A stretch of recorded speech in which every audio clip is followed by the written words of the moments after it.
KPHP Unit 8 Hilir Sarolangun waspadai kebakaran lahan gambut di 4 kecamatan.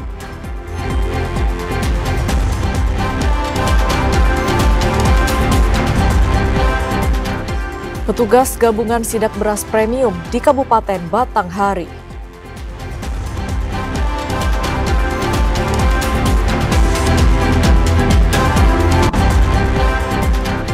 Menteri Pertanian melakukan kegiatan tanam padi di Desa Tanjung Muda Penawar, Kerinci.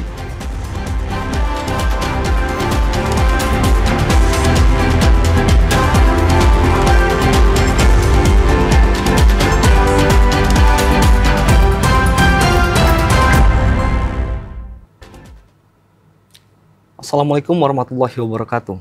Saudara, terima kasih Anda masih menyaksikan Jambi hari ini, edisi Rabu, 23 Juli 2025. Ya, selain 3 topik utama tadi, tim redaksi kami juga telah menyiapkan sejumlah informasi penting dan menarik lainnya untuk Anda.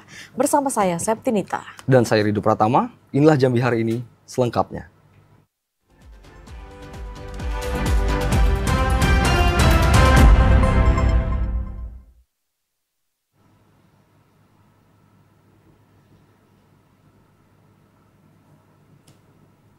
Mengawali Jambi hari ini, Saudara, Kesatuan Pengelolaan Hutan Produksi KPHP Unit 8 Hilir Sarolangun terus meningkatkan kewaspadaan terhadap kebakaran lahan gambut di sejumlah kecamatan. Personil pemantau titik panas diturunkan sebagai upaya mencegah karhutla di puncak musim kemarau basah tahun 2025 ini. Jelang memasuki puncak musim kemarau basah tahun 2025, lahan gambut yang berada di sejumlah kawasan dalam wilayah Kesatuan Pengelolaan Hutan Produksi KPHP Unit 8 Hilir Sarolangun mulai diwaspadai. Terutama yang berada di 8 kecamatan, yakni Kecamatan Sarolangun, Kecamatan Pauh, Singkut, Batin 8, Mandiangin, hingga Mandiangin Timur, Pelawan, dan Air Hitam.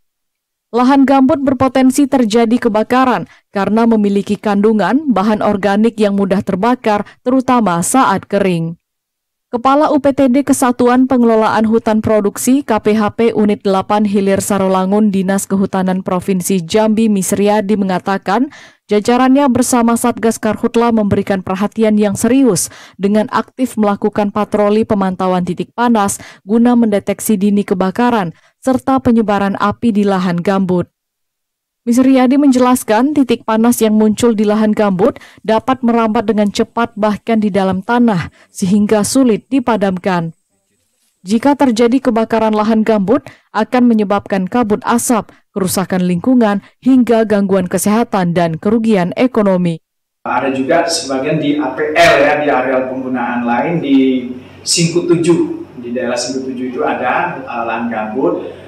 Dan ini menjadi prioritas dan perhatian utama kami. Nanti lahan gambut sampai terbakar akan susah dan sulit untuk dipadamkan, terutama di daerah Kecamatan Air Hitam dan sebagian sedikit di Pauh dan Mandiangin. Dari 8 kecamatan yang menjadi tanggung jawab UPTD KPHP Hilir Sarolangun, 4 kecamatan sangat rawan dan berpotensi terbakar. Petugas KPHP terus memberikan edukasi dan sosialisasi kepada masyarakat tentang bahaya karhutla seperti larangan membakar hutan dan lahan gambut. Edi Kusnadi, TVRI Jambi, melaporkan.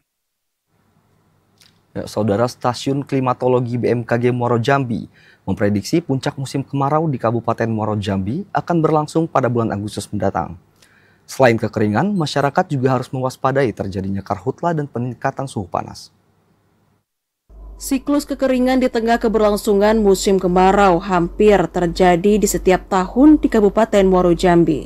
Musim kemarau yang telah berlangsung sejak awal Juli lalu tidak hanya berdampak pada kekeringan lahan pertanian, namun juga kebakaran hutan dan lahan di sejumlah titik.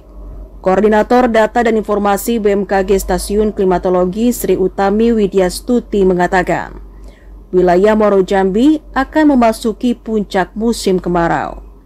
Diprediksi puncak kemarau akan berlangsung selama 1 bulan, yakni pada bulan Agustus mendatang. Untuk mengantisipasi kekeringan, BMKG mengimbau masyarakat untuk memaksimalkan cadangan air dan mengingatkan kepada pemerintah daerah agar selalu menyiagakan tim Satgas Karhutla. Musim kemarau di Kabupaten Muaro Jambi sendiri sekitar 9 hingga 18 dasarian. Di puncak musim kemarau ini apa yang harus diwaspadai? Kepada seluruh masyarakat khususnya Kabupaten Muaro Jambi, pada saat puncak musim kemarau yang kita prediksi di Agustus ini, mohon kepada masyarakat untuk tidak membuka lahan secara konvensional atau membakar. BMKG juga memprediksi pada puncak musim kemarau nantinya, curah hujan di wilayah Muaro Jambi akan berkurang 100 mm per dasarian. BMKG memprediksi kondisi cuaca panas bisa mencapai 34 derajat hingga 36 derajat Celcius. Azam Afnan, TVRI Jambi melaporkan.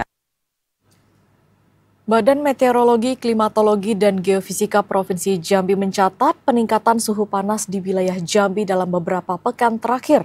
Suhu maksimum tercatat mencapai 35 derajat Celcius pada tanggal 16 Juli 2025. BMKG Provinsi Jambi mencatat adanya peningkatan suhu udara di wilayah Provinsi Jambi dalam 1 pekan terakhir. Kondisi ini merupakan dampak dari masuknya puncak musim kemarau yang menyebabkan penurunan curah hujan dan meningkatnya intensitas panas.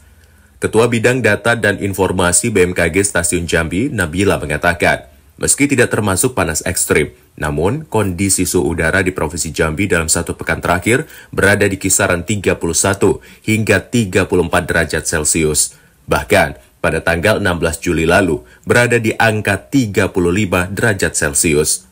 Meski masih termasuk dalam kategori normal untuk musim kemarau, suhu ini dirasakan lebih panas oleh masyarakat karena intensitas matahari yang tinggi, serta mulai berkurangnya tutupan awan di langit Provinsi Jambi. Untuk titik panas, kemarin di tanggal 20, kita pantau ada 39 titik panas dengan confidence level tinggi itu ada 16 titik panas. Ada 3 di Kabupaten Merangin, 8 di Muaro Jambi, dan 5 di Sarolangun. Kita memang masih berada di puncak musim kemarau pada Juli hingga akhir Juli ini. Jadi memang sekarang seperti yang kita rasakan bersama, intensitas matahari cukup tinggi ya. Kalau untuk suhu terpanas di 1 minggu terakhir ada di angka 35,1. Tapi itu tidak memecahkan rekor untuk Jambi sendiri, karena rekor terpanas di Provinsi Jambi, di Kota Jambi khususnya itu di tahun lalu ada di angka 37. BMKG mengimbau masyarakat untuk tetap waspada terhadap dampak puncak musim kemarau, termasuk risiko kebakaran hutan dan lahan. Ashar, TVRI Jambi melaporkan. Selanjutnya, saudara, ratusan hektar padi sawah di Kelurahan Sarolangun Kembang, Kecamatan Sarolangun terdampak kekeringan. Jumlah tersebut diprediksi akan terus bertambah, disebabkan sejak 2 pekan ini belum terjadi hujan. Ratusan hektar lahan pertanian padi sawah tada hujan di wilayah Pulau Pinang, Kelurahan Sarolangun Kembang, Kecamatan Sarolangun mengalami kekeringan. Kondisi ini disebabkan sulitnya mendapatkan pasokan air. Kekeringan ini hampir terjadi setiap tahun di musim kemarau dan hingga kini belum mendapatkan perhatian dari dinas terkait. Salah seorang petani Pulau Pinang, Hendri, mengatakan mayoritas lahan persawahan ini merupakan sawah tada hujan yang sangat mengandalkan air hujan untuk bercocok tanam. Meskipun ada saluran irigasi, namun sumber airnya kering, sehingga tanaman padi terancam gagal panen. Salah seorang petani, Hendri, mengatakan para petani sangat berharap adanya perhatian atau bantuan dari dinas teknis, seperti pompanisasi atau pembangunan sumur resapan, guna menanggulangi dampak kekeringan padi sawah. Tidak menutup kemungkinan luas lahan padi sawah petani terdampak kemarau akan bertambah. Sekitar 100-an lebih, 100 lebih. Ada juga yang di tengah kering, masih ada air, tapi yang di pinggir ini semuanya kering. Sudah 2 minggu nih, masuk 2 minggu. Kering, retak, lubang besar keluar. Jadi pemerintah selama ini kan belum ada nampak, yang gini itu belum ada kan, belum tahu untuk kedepannya mungkin ada kan. Dampak kekeringan ini akan sangat merugikan para petani karena mayoritas warga di wilayah Pulau Pinang berprofesi sebagai petani. Kondisi kekeringan ini akan sangat mengganggu perekonomian masyarakat. Untuk itu, pemerintah Kabupaten Sarolangun diharapkan segera memberikan solusi yang cepat dan tepat terkait bencana kekeringan yang melanda sawah petani. Edi Kusnadi, TVRI Jambi, melaporkan. PDAM Tirta Mayang salurkan 8.000 liter air bersih ke rumah warga yang terdampak kekeringan di RT 04 Kelurahan Teluk Kenali, Kecamatan Telanai Pura. Penyaluran ini untuk membantu warga mendapatkan air bersih untuk kebutuhan sehari-hari.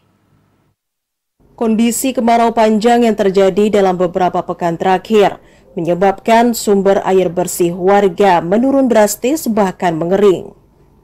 Mengatasi hal tersebut, PDAM Tirta Mayang Jambi turun langsung menyalurkan bantuan air bersih sebanyak 8.000 liter ke lingkungan RT 04 Kelurahan Teluk Kenali, Kecamatan Telanai Pura. Air bersih yang disalurkan menggunakan mobil tangki ini disambut antusias oleh warga yang sudah beberapa hari mengalami kekeringan air bersih untuk kebutuhan sehari-hari. Sekretaris Perusahaan PDAM Tirta Mayang Jambi, Arianto Lapaso mengatakan, selain memprioritaskan kepada pelanggan PDAM, penyaluran air bersih juga diberikan kepada masyarakat yang membutuhkan dan diharapkan dapat membantu masyarakat. Betul Pak, jadi kami sebenarnya prioritas kepada pelanggan, tapi tidak menutup kemungkinan kami tetap memperhatikan masyarakat Kota Jambi apabila ada permintaan. Sebagaimana seperti kondisi saat ini, kondisi air kering, surut, atau banjir, kita tetap memperhatikan permintaan masyarakat. Berapa liter Pak yang dibagikan ke masyarakat? Masyarakat kami usahakan 8 kubik, 2 mobil dulu. Bantuan air bersih dari PDAM Jambi ini menjadi harapan bagi warga yang tengah menghadapi kesulitan air di tengah puncak musim kemarau. Pihak PDAM juga mengimbau warga untuk bijak menggunakan air dan segera melaporkan jika terjadi gangguan pasokan air di wilayah masing-masing. Ashar, TVRI Jambi melaporkan. Keran jual beli beras SPHP di Kabupaten Tanjung Jabung Timur mulai dibuka dalam minggu ini. Informasi selengkapnya akan kami hadirkan usai jeda. Sesaat lagi tetaplah bersama kami.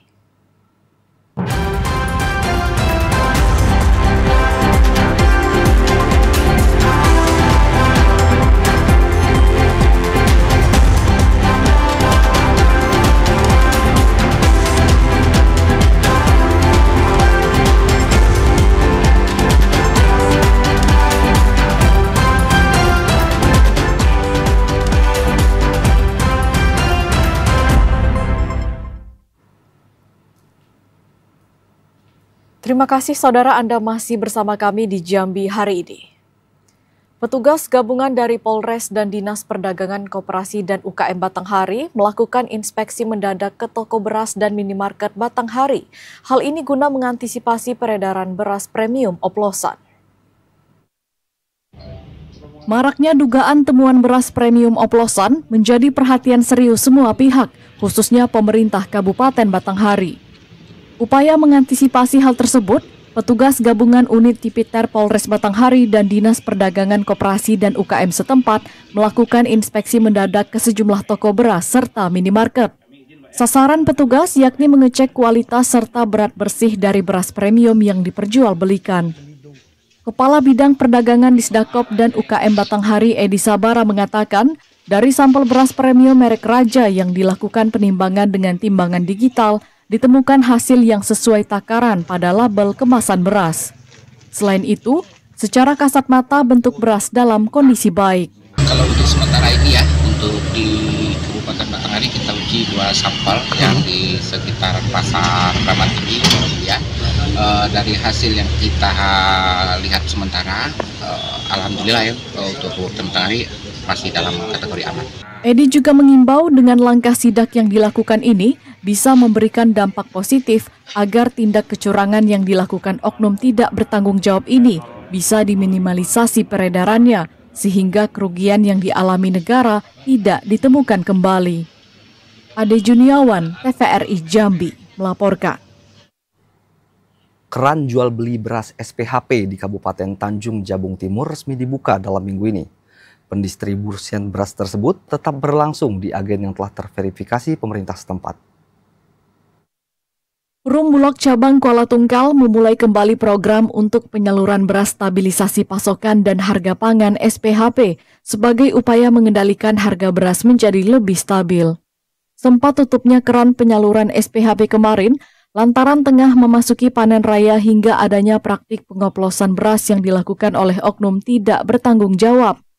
PLT Kepala Dinas Ketahanan Pangan Kabupaten Tanjung Jabung Timur Safura Asnawi mengatakan, penyaluran beras SPHP dilaksanakan melalui jaringan terpercaya seperti pengecer di masyarakat, koperasi desa, kelurahan Merah Putih, kios pangan binaan pemerintah, serta dapat bekerja sama dengan Pemda setempat dalam Gerakan Pangan Murah atau GPM. Dari hasil pendataan, ada 43 kios maupun agen di Kabupaten Tanjung Jabung Timur yang masih dalam proses verifikasi. Dengan adanya SPHP, diharapkan harga beras akan lebih stabil. Daya beli masyarakat terjaga dan pangan pokok utamanya beras selalu tersedia. Mitra penyalur SPHP juga dilarang menjual beras SPHP di atas head. Selain itu, sistem distribusi beras SPHP kini berbasis digital melalui aplikasi Klik SPHP. Hanya pedagang yang telah terdaftar dan memenuhi syarat yang dapat melakukan pembelian beras SPHP. Masyarakat bisa mendapatkan beras SPHP maksimal 10 kg atau 2 pek dengan isi 5 kg dalam sekali transaksi pembelian dengan harga pembelian Rp65.500.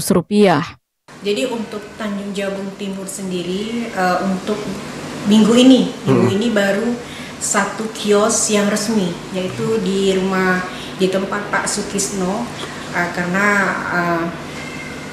sudah desakan masyarakat, beras SPHP ini sudah banyak permintaan dari masyarakat. Pemerintah Kabupaten Tanjung Jabung Timur berkomitmen untuk berkolaborasi dengan Perumbulok Cabang Kuala Tungkal khususnya dalam menjaga stabilitas harga dan ketersediaan barang di Kabupaten Tanjung Jabung Timur. Sementara, untuk pengawasan pendistribusian beras SPHP ini akan dilakukan sosialisasi baik ke penjual maupun masyarakat. Liva Patria, TVRI Jambi, melaporkan. Bantuan pangan bergulir di Kabupaten Bungo mulai disalurkan. 19.211 penerima bantuan pangan menerima cadangan beras pemerintah untuk bulan Juni dan Juli 2025. Rasa lega dan senyum bahagia tampak dari wajah-wajah warga saat menerima bantuan pangan beras yang disalurkan Perum Bulog Cabang Bungo Tebo. Hadirnya bantuan pangan pemerintah ini menjadi angin segar bagi masyarakat yang membutuhkan, dan ini merupakan komitmen dalam menjaga ketahanan pangan dan mendukung program pemerintah. Kepala Perum Bulog Cabang Bungo Tebo, Ihsan Nurul Hakim mengatakan, penyaluran bantuan pangan ini merupakan bagian dari program nasional pemerintah dalam rangka mengantisipasi dampak gejolak harga pangan dan menjaga daya beli masyarakat, terutama kelompok rentan. Bulog memastikan kualitas beras yang disalurkan cukup baik dan layak untuk dikonsumsi. Penyaluran ini adalah bentuk nyata dari Perum Bulog dalam menjaga ketersediaan pangan, sekaligus mendukung program perlindungan sosial pemerintah. Penyaluran Kabupaten Bungo untuk bantuan pangan 2025 itu kita ada 19.211 penerima bantuan pangan. Nah, untuk pembagian di bulan Juli ini itu sebanyak 2 alokasi yang mana sudah ditentukan oleh Bappenas Pusat, itu menjadi 384,220 kg. Dan setiap PBP atau KK itu menerima 20 kg dalam setiap pengirimannya. Sebanyak 384.220 kg beras disalurkan kepada 19.211 penerima bantuan pangan PBP yang tersebar di 17 kecamatan di Kabupaten Bungo. Penyerahan bantuan cadangan beras pemerintah ini disalurkan untuk rentang waktu bulan Juni dan Juli. Masing-masing kepala keluarga menerima 1 bulan 10 kg beras, sehingga untuk 2 bulan menerima 20 kg beras. Selain itu, beras yang diberikan kepada penerima bantuan pangan saat ini merupakan cadangan beras pemerintah dengan kualitas medium, dan proses distribusi dilakukan secara bertahap dan berkoordinasi dengan pemerintah Kabupaten Bungo.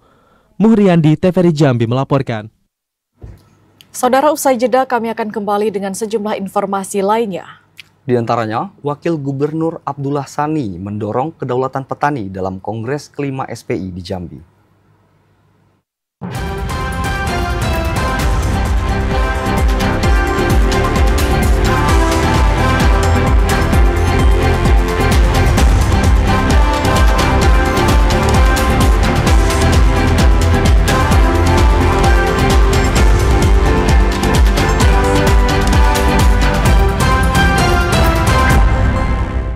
Terima kasih saudara, Anda masih bersama kami dalam segmen advertorial. Menjadi gerakan petani di tanah air untuk mendapatkan hak-hak dasar, Wakil Gubernur Jambi Abdullah Sani mendorong Kongres kelima SPI agar mampu menghasilkan keputusan, gagasan, dan strategi dalam memperkuat kedaulatan petani di Indonesia. Wakil Gubernur Jambi Abdullah Sani menghadiri pembukaan Kongres kelima Serikat Petani Indonesia (SPI) yang diselenggarakan di Provinsi Jambi. Wagub Sani mengatakan Kongres kelima SPI diharapkan mampu menghasilkan keputusan, gagasan, strategi, serta semangat baru untuk memperkuat kedaulatan petani di tanah air. Petani Indonesia adalah kekuatan sosial yang tumbuh dari akar rumput. Organisasi ini berperan besar dalam memperjuangkan reforma agraria sejati, kedaulatan pangan, serta hak-hak dasar petani di Indonesia. Kehadiran SPI selama hampir 3 dekade menjadi bukti bahwa gerakan petani Indonesia mampu bertahan, tumbuh, dan menjadi motor penggerak wacana publik serta kebijakan strategis di sektor agraria dan pangan. Di Provinsi Jambi, sektor pertanian menjadi tulang punggung perekonomian daerah. Pemerintah Provinsi Jambi terus mendorong transformasi pertanian dari yang bersifat ekstensif menuju pertanian yang berkelanjutan, adil, dan berdaulat. Serikat Petani Indonesia yang kita kenal dengan SPI ini adalah kekuatan sosial yang tumbuh dari akar rumput. Betul, Pak? Organisasi ini telah berperan besar di dalam memperjuangkan reforma agraria sejati, juga kedaulatan pangan, serta hak-hak dasar petani di Indonesia.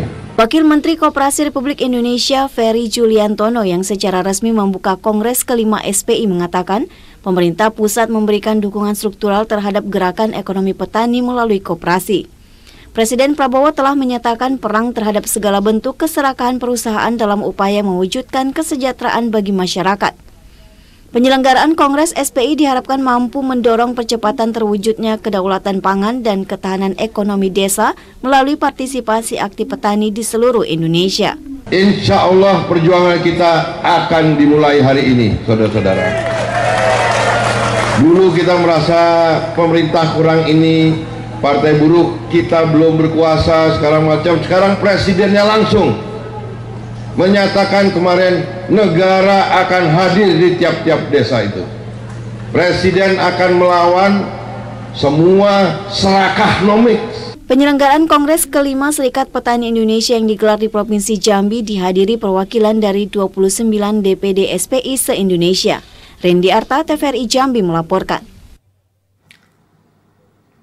Mengenalkan rupiah sejak usia dini menjadi perhatian khusus untuk menumbuhkan cinta dan bangga terhadap mata uang nasional. Hal ini juga sebagai bentuk penghargaan terhadap para pahlawan yang memperjuangkan rupiah. Pentingnya memahami dan mengenal rupiah sejak usia dini menjadi perhatian khusus bagi semua pihak, khususnya Bank Indonesia. Hal menjadi bagian dari upaya untuk menumbuhkan rasa bangga dan cinta terhadap mata uang rupiah sebagai bentuk penghargaan terhadap para pahlawan yang memperjuangkan rupiah. Bahkan di setiap mata uang rupiah terdapat gambar para pahlawan, kemudian kearifan lokal dan keindahan alam di Indonesia. Hal ini dikatakan langsung Kepala Perwakilan Bank Indonesia Provinsi Jambi Warsono pada kegiatan kick-off modul praktik berbasis proyek Cinta, Bangga, Paham Rupiah yang digelar di Geria Mayang Rumah Dinas Wali Kota Jambi. Dengan demikian, anak-anak lebih mengenal dan mencintai rupiah lebih dalam. Modul ini mengajarkan agar tidak merusak, melipat rupiah. Kemudian juga mengajarkan anak usia dini menggunakan rupiah sesuai kebutuhan, bukan keinginan. Ini upaya Bank Indonesia untuk mengenalkan cinta, bangga, paham rupiah itu sejak dini kepada masyarakat ya. Kita mulai dari siswa yang paling dasar lah di sekolah dasar, sehingga kalau adik-adik kita, siswa-siswa itu sudah paham menggunakan rupiah ini dengan baik, cinta karena tidak boleh dilecek-lecek dan sebagainya, tidak boleh dilipat-lipat, tidak boleh dibasahi, kemudian bangga karena ini menjadi lambang kedaulatan nasional. Kantor Perwakilan Bank Indonesia Provinsi Jambi berkolaborasi dengan pemerintah Kota Jambi terkait modul praktik berbasis proyek Cinta, Bangga, Paham Rupiah. Ini merupakan program pertama kali di Indonesia dan menjadi kebanggaan Kota Jambi. Ini satu kebanggaan kolaborasi antara Bank Indonesia dengan Dinas Pendidikan Kota Jambi untuk menyusun sebuah modul praktik ya berbasis proyek untuk program Cinta, Bangga, dan Paham Rupiah yang sudah dihasilkan 3 modul yang berkaitan dengan cinta, berkaitan dengan bangga dan paham yang akan nanti didistribusikan ke seluruh sekolah menjadi modul untuk pendidikan dan pengajaran bagi anak-anak kita untuk cinta, bangga, dan paham rupiah. Modul Cinta, Bangga, Paham Rupiah ini nantinya akan diterapkan di sekolah-sekolah di Kota Jambi. Ini adalah bentuk penguatan pendidikan karakter dan wawasan kebangsaan melalui pemahaman tentang rupiah.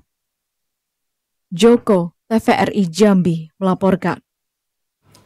Untuk menyelaraskan arah kebijakan perguruan tinggi, Universitas Jambi menggelar workshop penyusunan visi, misi, tujuan, dan kurikulum program studi hubungan internasional Universitas Jambi. Dalam rangka memperkuat arah pengembangan akademik dan kurikulum, Universitas Jambi melaksanakan workshop penyusunan visi, misi, tujuan, dan kurikulum program studi hubungan internasional untuk Universitas Jambi. Pada kegiatan juga dilakukan forum group discussion atau FGD untuk menentukan arah strategis pembentukan prodi hubungan internasional di Universitas Jambi. Wakil Dekan 1 Fakultas Hukum Universitas Jambi M. Zulfa Aulia menyampaikan, tujuan utama mendirikan program studi hubungan internasional Universitas Jambi dirancang untuk berkontribusi pada pengembangan ilmu pengetahuan serta aktif berperan dalam masyarakat global, khususnya masyarakat Provinsi Jambi. Fakultas Hukum mendukung secara penuh ya kegiatan-kegiatan semacam ini, termasuk inisiasi untuk pendirian program studi baru, termasuk di sini adalah hubungan internasional ya. Tadi sudah disampaikan oleh Pak Rio ya, karena memang pada mulanya ya prodi ilmu politik, ilmu pemerintahan itu memang mandiri sebagai fakultas, tetapi dalam perkembangan karena kebijakan di pusat juga universitas ya pada akhirnya kemudian melebur terlebih dahulu ke Fakultas Hukumnya. Ketua Jurusan Ilmu Sosial dan Ilmu Politik Universitas Jambi Rio Yusri Maulana mengatakan, Universitas Jambi sangat perlu untuk membangun prodi hubungan internasional di era perkembangan dunia internasional, serta mendukung visi dan misi Universitas Jambi. Pertama kita hari ini menyelenggarakan FGD untuk pendirian program studi hubungan internasional. Program studi HI ini sendiri adalah program studi yang akan insya Allah bergabung bersama jurusan ilmu sosial ilmu politik di Fakultas Hukum Universitas Jambi. Bahwa program studi hubungan internasional merupakan program studi baru yang insya Allah nanti akan berdampak terhadap pengembangan daerah, terutama bagaimana melihat perdagangan internasional yang ada di Jambi. Rio Yusri Maulana berharap dengan terlaksananya workshop dan forum group discussion, pendirian Prodi Hubungan Internasional Jurusan Ilmu Politik dan Ilmu Sosial Universitas Jambi dapat menghasilkan lulusan yang mampu bersaing di berbagai sektor, termasuk diplomasi, organisasi internasional, serta berdampak luas untuk Provinsi Jambi. Yazir Adli, Alza, TVRI Jambi, Menteri Pertanian Andi Amran Sulaiman menghadiri langsung gerakan tanam padi di Kabupaten Kerinci, Provinsi Jambi. Gerakan tanam padi ini merupakan aksi serentak lintas wilayah yang bertujuan meningkatkan produksi padi dan mendukung swasembada pangan. Informasi selengkapnya akan dilaporkan oleh reporter kami Muafiq Azizah langsung dari Kabupaten Kerinci. Halo Muafiq, silahkan dengan laporan Anda.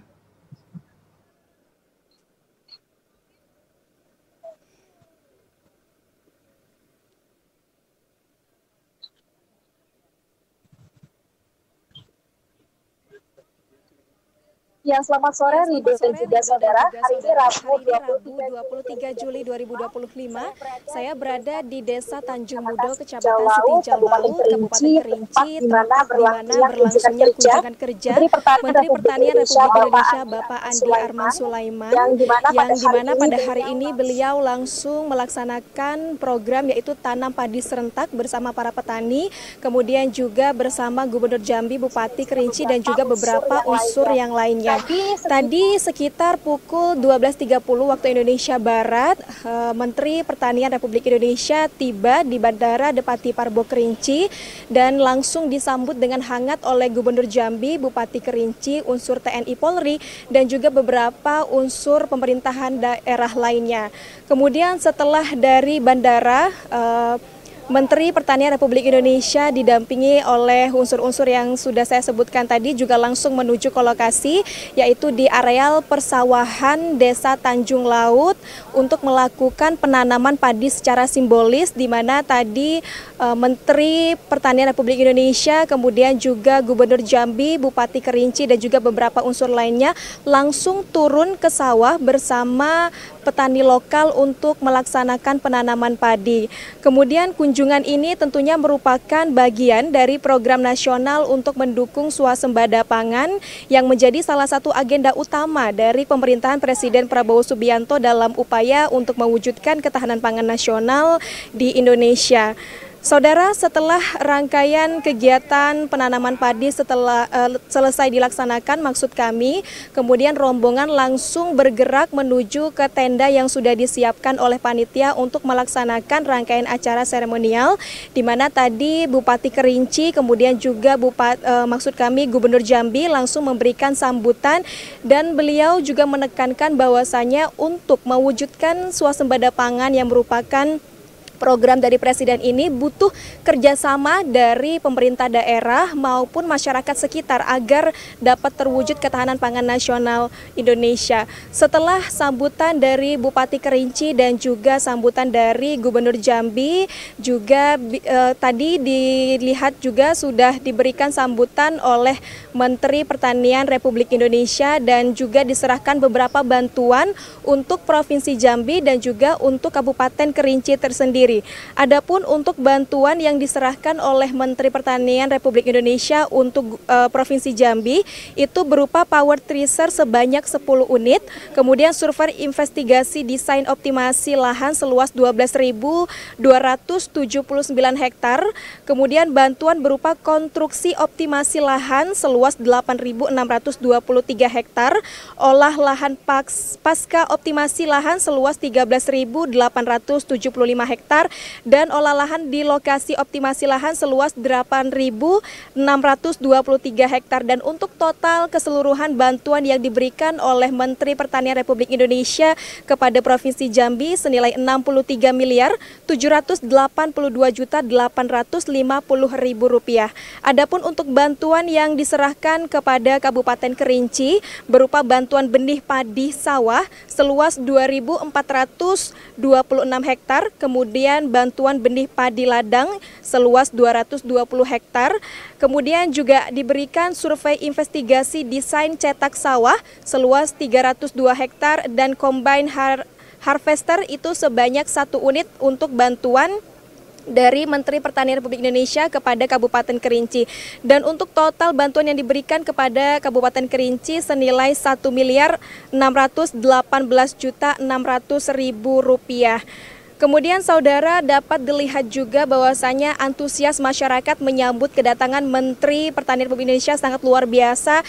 Dapat terlihat dari tadi pagi sekitar pukul 9 masyarakat dan juga beberapa unsur pemerintah daerah sudah standby di lokasi untuk menyambut kedatangan Menteri Pertanian Republik Indonesia.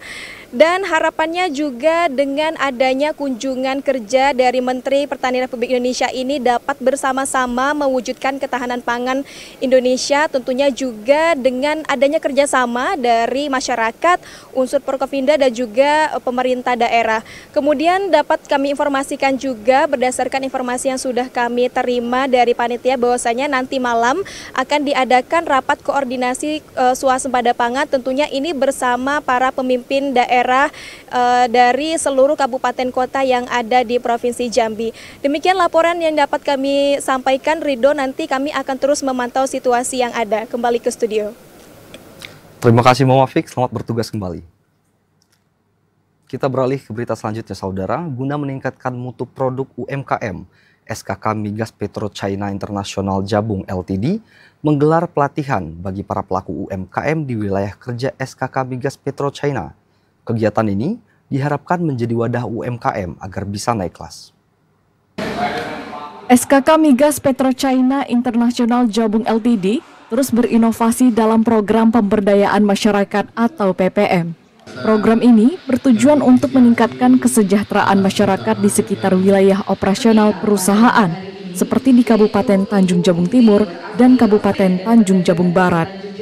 Government and Relations PetroChina International Jabung Ltd Fauzan Ibrahim mengatakan, dalam program pengembangan CSR, SKK Migas PetroChina International Jabung Ltd tentunya terus berusaha untuk mengembangkan dan meningkatkan ekonomi masyarakat lokal. Salah satunya dengan memberikan pelatihan untuk para pelaku UMKM yang ada di Kabupaten Tanjung Jabung Timur dan Kabupaten Tanjung Jabung Barat. Pelatihan ini diharapkan dapat meningkatkan kualitas dan mutu produk para pelaku UMKM serta hasil produksinya agar kedepannya produk-produk yang dihasilkan dari UMKM ini dapat berkompetisi dengan UMKM lain dari luar daerah.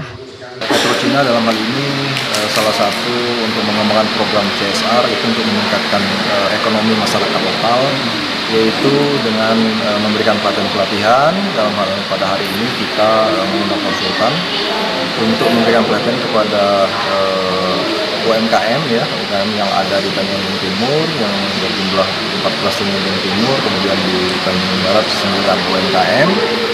Pelatihan ini adalah untuk meningkatkan kualitas mutu ya, supaya nanti ke depannya produk-produk yang dihasilkan dari UMKM ini dapat berkompetisi dengan UMKM yang lain berada di luar Tanjung Timur.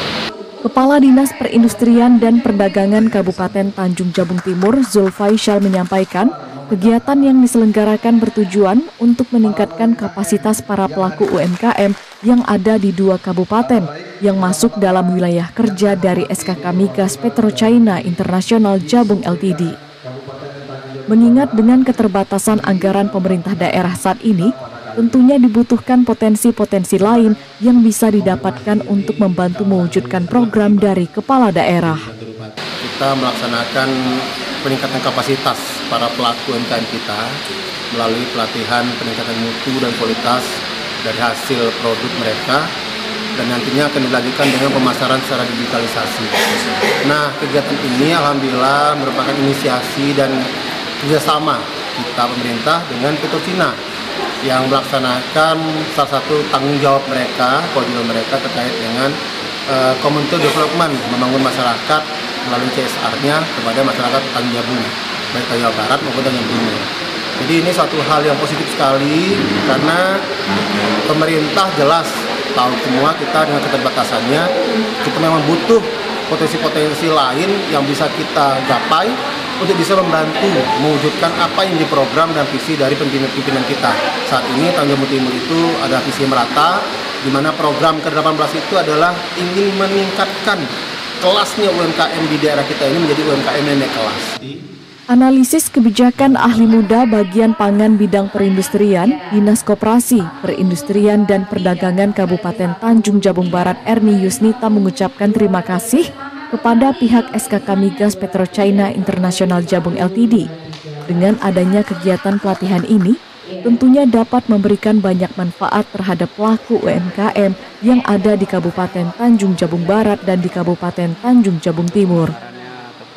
Produk UMKM asal Kabupaten Tanjung Jabung Barat juga sudah banyak mengikuti helatan berbagai bazar.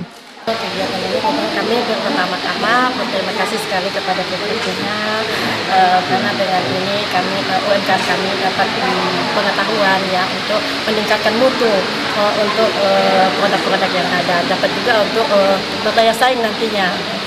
Dengan ini kami mampu untuk memasarkan, jadi kualitas kita lebih baik lagi. Kita produk-produk kita ini kita sudah bawa ke pameran-pameran. Di sana kita sangat laku karena sering habis ya.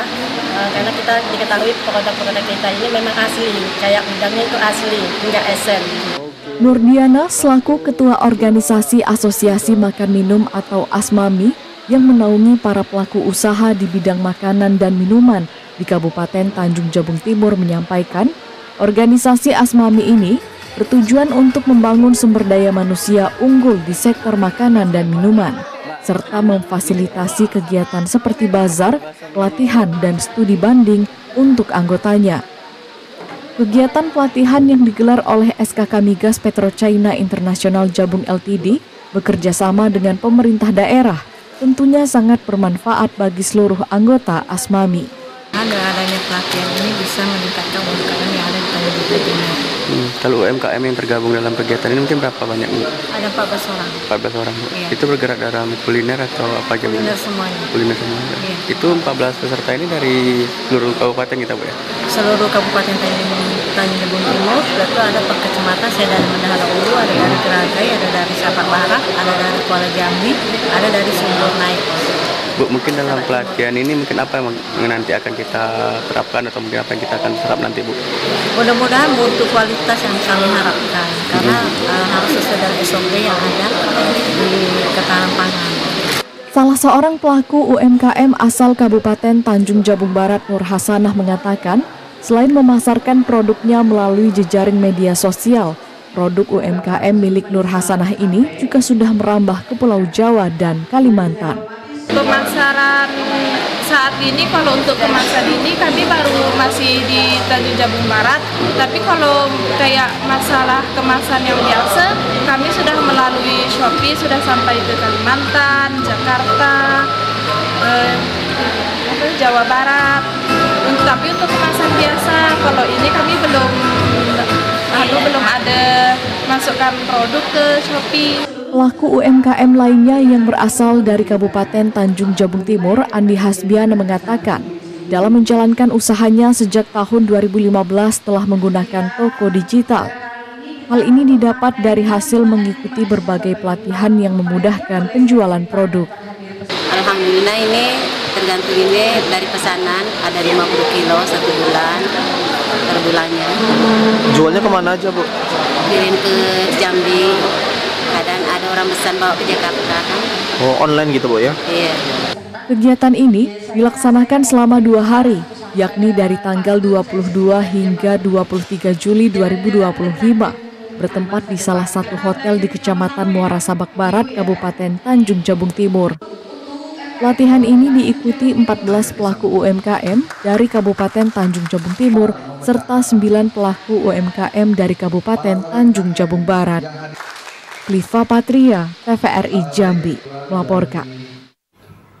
Peringatan Hari Anak Nasional tahun 2025 di Kabupaten Batanghari, Bunda Paut Batanghari Zulfa Fadil berharap ke depan generasi muda dapat menciptakan prestasi gemilang demi mewujudkan Indonesia Emas tahun 2045. Bertempat di SD Negeri 13 Muara Bulian, siswa-siswi serta orang tua dan guru melaksanakan peringatan Hari Anak Nasional tahun 2025 yang ke-41. Dalam kemeriahan acara itu, turut dihadiri Bunda Paut Batanghari Zulfa Fadil. Berbagai rangkaian kegiatan pun digelar dalam acara Hari Anak tersebut, mulai dari tarian daerah serta senam kreasi budaya. Pada kesempatan itu, Bunda Paut Batanghari juga turut memberikan motivasi kepada generasi muda hebat untuk selalu berprestasi dari segala bidang. Tidak hanya itu, dirinya juga mengajak semua pihak, orang tua maupun guru, mengarahkan anak-anaknya untuk mengisi waktu luang dengan berkegiatan yang positif demi mewujudkan program pemerintah dalam mencetak generasi muda hebat menuju Indonesia Emas. Kita ini lebih kepada advokasi ya, mendorong, mengajak, menggerakkan. Jadi harapan kita dengan sosialisasi yang kontinu, berkesinambungan, terus-menerus, dan mendorong seluruh stakeholder, seluruh pihak-pihak terkait, kita sama-sama, kita punya PR menuju Indonesia Emas 2045. Dari sekarang mulai kita menjaga anak kita dari narkoba, dari judi online, dari pergaulan bebas. Zulfa juga mengatakan sejauh ini peran semua pihak sangat dibutuhkan untuk saling bergandengan dalam menjaga generasi muda dari pergaulan bebas yang dapat merusak masa depan anak. Langkah sosialisasi maupun edukasi pencegahan ini pun masih terus digalakkan Bunda Paut serta jajaran ke tengah masyarakat. Adi Juniawan, TVRI Jambi, melaporkan. Dinas Sosial Kota Jambi putus bantuan PKH bagi penerima yang terlibat judi online. Informasi selengkapnya akan kami hadirkan usai jeda, tetaplah bersama kami.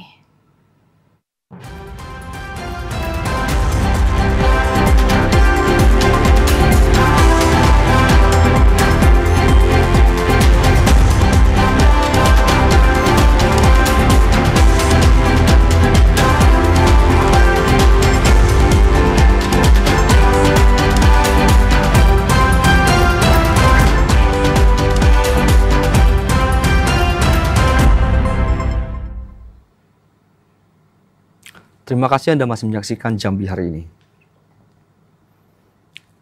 Koperasi Desa Merah Putih Sidoharjo yang berada di Kabupaten Merangin menjadi salah satu contoh nasional. Koperasi ini menyediakan sembako, pupuk, hingga obat-obatan sesuai dengan kebutuhan masyarakat. Presiden Prabowo Subianto telah meresmikan 80.000 lebih koperasi desa dan kelurahan merah putih yang tersebar di Indonesia. Lembaga ini diharapkan berkontribusi untuk meningkatkan perekonomian masyarakat berbasis gotong royong. Di antara puluhan ribu koperasi ini, 103 diantaranya menjadi percontohan nasional. Salah satunya berada di Kabupaten Merangin, yakni Koperasi Desa Merah Putih Sidoharjo. Koperasi Desa Merah Putih Sidoharjo mulai dibentuk pada bulan Mei yang beranggotakan 23 orang. Lembaga ini didukung sejumlah badan usaha milik negara dan perusahaan swasta untuk memasok produk berupa minyak goreng, beras, dan gula. Tidak hanya itu, koperasi ini turut menyediakan gas LPG, obat-obatan, pestisida, dan pupuk sesuai kebutuhan masyarakat. Banyak mungkin kita mencari solusi yang lebih baik lagi gitu. Sama pengurus yang lain kita musyawarahkan nanti ke depannya itu mari kita musyawarahkan dengan kawan-kawan supaya lebih baik lagi dari ini mencari kebutuhan masyarakat yang ke depan. Kepala Desa Sidoharjo sekaligus pengawas koperasi Mat Solehkan mengatakan, desa ini memiliki potensi di bidang perkebunan. Hal ini turut dimanfaatkan untuk mengembangkan koperasi Desa Merah Putih tersebut. Untuk semua yang terkait, terutama ketua dari KDMP Sidoharjo dengan berkat dari kerja kerasnya, sehingga Desa Sidoharjo, KDMP Desa Sidoharjo bisa menjadi percontohan dan di launching bersama dengan 80.000 KDMP se-Indonesia yang langsung di-launching oleh Presiden Prabowo. Sementara itu, Bupati Merangin Muhammad Syukur berharap Koperasi Merah Putih di Merangin tidak hanya menjual produk yang sudah jadi, tetapi juga menghasilkan produknya sendiri yang dapat dikirim keluar daerah. Bupati juga berharap koperasi ini berkontribusi untuk mewujudkan kedaulatan pangan. Selain di Desa Sidoharjo, terdapat 2 koperasi lainnya di Provinsi Jambi yang juga menjadi percontohan nasional, yakni di Tangkit Baru dan Bukit Makmur yang keduanya berada di Kabupaten Muaro Jambi. M. Sobar, TVRI Jambi melaporkan. Proses normalisasi sungai di Kota Jambi sebagai bentuk antisipasi banjir terus berprogres. Wali Kota Jambi meninjau langsung pekerjaan fisik normalisasi dan meminta agar pengerjaan selesai tepat waktu.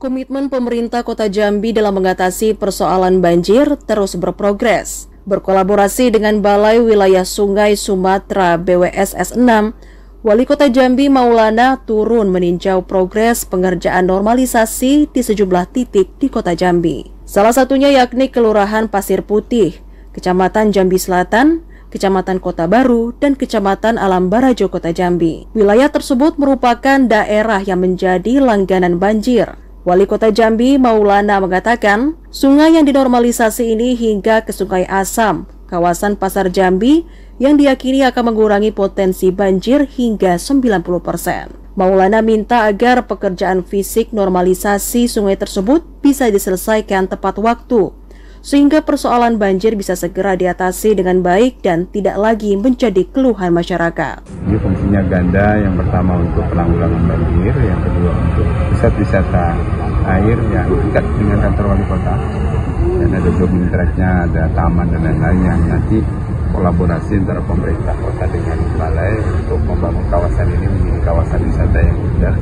Saya ingin juga kedepannya bangun air mancur yang malam bisa nyala dan sebagainya. Kita dari warga, mewakili warga, ini sangat luar biasa.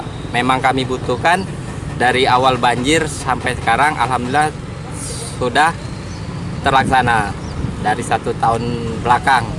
Kita ngajukan dari lingkungan hidup sampai ke balai. Alhamdulillah inilah jawabannya. Dan alhamdulillah hari ini kita ditinjau langsung dengan Pak Wali Kota.